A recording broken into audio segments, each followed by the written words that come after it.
சேலம் மாவட்டம் மகுடஞ்சாவடியில் சுமார் 1 கோடி மதிப்புள்ள சொத்தை ஏமாற்றி கிரயம் செய்ததை கண்டித்து சார் பதிவாளர் அலுவலகத்தை பாதிக்கப்பட்ட குடும்பத்தினர் முற்றுகையிட்டதால் பரபரப்பு. சேலம் மாவட்டம் சங்ககிரி அருகே உள்ள மகுடஞ்சாவடி பகுதியைச் சேர்ந்த ஓய்வு பெற்ற கல்லூரி விரிவுரையாளர் தர்மலிங்கம், அவருக்கு வயது 79. சேலம் கோவை தேசிய நெடுஞ்சாலை மகுடஞ்சாவடி பகுதியில் இவரது குடும்பத்தினருக்கு சொந்தமான 4.1 சென்ட் நிலம் இருந்தது.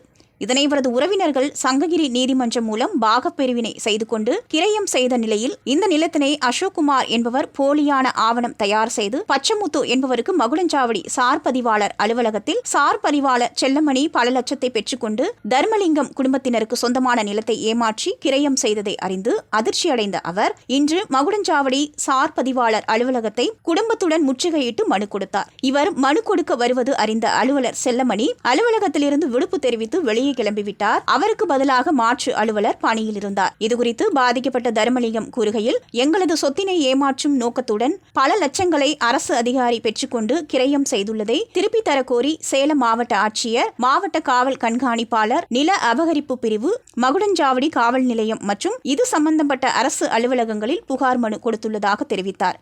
இதனால் சார் பதிவாளர் அலுவலக வளாகத்தில் பெரும் பரபரப்பை ஏற்படுத்தியது. And this is our ancestral property. எங்களுடைய பூர்வீக சொத்து இது. 1958ல நாங்க பர்ச்சேஸ் பண்ண சொத்து.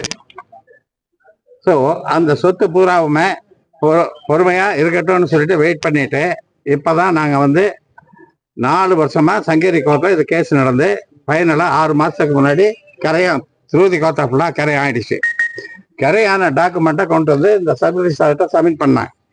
சப்மிட் பண்ண ஓகே சொல்லி இந்த மாதம் எடுத்துக்கிட்டு இப்ப 15 நாளைக்கு முன்னாடி இன்னொருத்தனுக்கு இதே ப்ராப்பர்ட்டியை இன்னொருத்தனுக்கு ஃபால்ஸா கரையம் பண்ணி கொடுத்துருக்குது.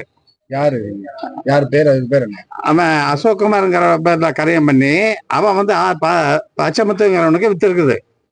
அதை இந்த மாதிரி கரையம் பண்ணி கொடுத்துருக்குது. 6 நாளைக்கு முன்னாடி தான். அப்பதான் எங்களுக்கு தகவலே கிடைச்சது. 2 நாளைக்கு முன்னாடி தகவலே கிடைச்சது.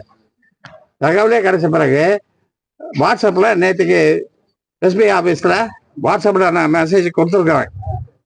கொடுத்த பிறகு இது த்ரூ பேப்பர்ஸ் மற்ற டிவி சேனல்லையும் வரணுங்கிற ஆம்பிஷன்ல தான் இதெல்லாம் என்னுடைய பிரதர்னுடைய இஷ்யூஸ், டாக்டர்ஸ் எல்லாம் ஏழ்மையில் இருக்கிறாங்க. கிட்டத்தட்ட 15 குடும்பத்தை காப்பாற்றுறதுக்கு தான் நான் இதை ட்ரை பண்ணுறேன் ஒழிய அதர்வைஸ் நான் இதை ட்ரை பண்ணுங்கிற அவசியமே இல்லை. ஏன்னா எனக்கு 1 lakh எவ்ரி மந்த் பென்ஷன் வருது. என்ன கோரிக்கை வேணும்? என்ன பண்ணணும்? கோரிக்கை என்னன்னா, இந்த அம்மா இந்த மாதிரி எப்படி கரையம் பண்ணி நீ கொடுத்த சொத்து கோர்ட்டு முன்மே கரையம் பண்ணி கொடுத்த சொத்தை இன்னொருத்த 50 லட்சம் ரூபாய் பணத்தை வாங்கிட்டு எப்படி ஃபால்ஸா நீ கரையம் பண்ணி கொடுக்க முடியும் அப்படின்ட்டு இது இந்த அம்மாவுக்கும் நோட்டீஸ் கொடுக்குற அளவுக்கு எல்லாமே நான் பண்ணிட்டேன். கலெக்டர்ல இருந்து, எஸ்பியில இருந்து, நில அபகரிப்பு சட்ட பிரகாரம் யாரோ அவங்ககிட்டும் தகவல் கொடுக்குறாங்க. எல்லாத்துக்கும் வேலை கொடுத்து இந்த சர்வீஸ் லேடி மேல பணத்தை வாங்கி எந்த நிலை வேணாலும் யாருக்கு வேணாலும் கரையம் பண்ணி கொடுப்பா. அந்த மாதிரி கீழ்த்தரமான ஒரு லேடி தான் இவன் செல்லமணி. அந்த மாதிரி கேட்கற அளவுக்கு ஓடிட்டீங்க. இன்னைக்கு நான் வரேன்னு தெரிஞ்சுதான் ஓடிடுச்சு.